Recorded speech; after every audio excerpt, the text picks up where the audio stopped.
আসসালামু আলাইকুম। তোমরা সবাই কেমন আছো? আমি আছি আলহামদুলিল্লাহ ভালো। আজকে রান্না করব খিচুড়ি। এখন এখানে চাল নিয়েছি 1.5 পট, একটি আলু, 2টি বরবটি ছোট করে কেটে নিয়েছি। এখানে একটি পেঁয়াজ নিয়েছি। এটা সুগন্ধি পাতা আমি এখানে খিচুড়িতে দিব, সেজন্য 2টি সুগন্ধি পাতা আমি ছোট করে কেটে নিয়েছি।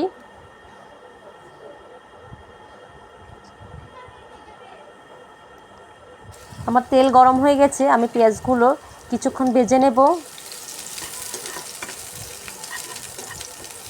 আমি গরু মাংস রান্না করেছি, গরু মাংস ঝোল দিয়ে আমি খিচুড়ি রান্না করব। আমি বাড়তি মশলা ব্যবহার করব না। আমি এখানে চালগুলো কিছুক্ষণ ভেজে নেব।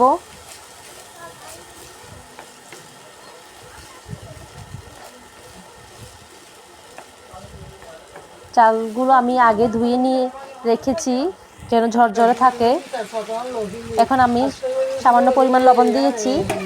ঝোলের মধ্যে আমার লবণ ছিল, সেই অনুযায়ী আমি কম করে দিয়েছি।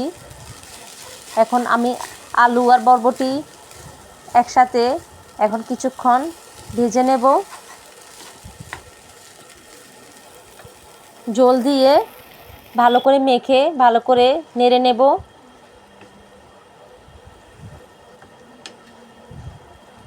সুগন্ধি পাতাগুলো এখন দিয়ে দিব। সুগন্ধি পাতা তোমরা অনেকে চিনো, এখানে চট্টগ্রাম কক্সবাজারে এগুলো ব্যবহার করে বাবুচিরা বিরিয়ানি, খিচুড়ি, পোলাও, যে কোনো বিয়ে বাড়িতে এগুলো ব্যবহার করে। আমার গাছ আছে, আমি গাছ থেকে নিয়েছি। তো এখন পানি ব্যবহার করেছি, ফুটান্ত গরম পানি। আমার চাল অনুযায়ী আমি এখানে আতপ চাল নিয়েছি 1.5 পট।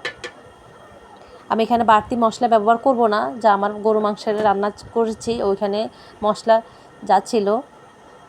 আমি এখন চুলাটা হাই রেখেছি। তোমরা এভাবে বাসায় রান্না করে দেখতে পারো, অনেক ভালো লাগবে।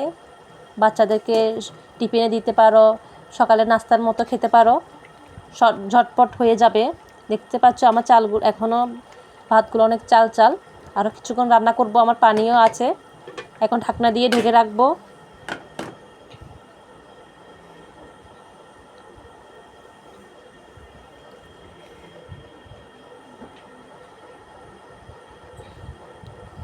দেখতে পাচ্ছ আমার খিচুড়ি রান্না করা হয়ে গেছে, কি সুন্দর ঝরঝরে হয়েছে।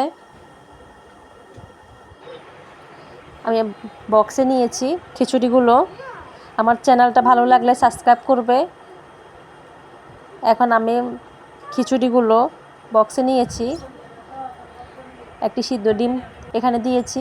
দেখতে পাচ্ছ। সবাইকে ধন্যবাদ আমার ভিডিও দেখার জন্য। আসসালামু আলাইকুম।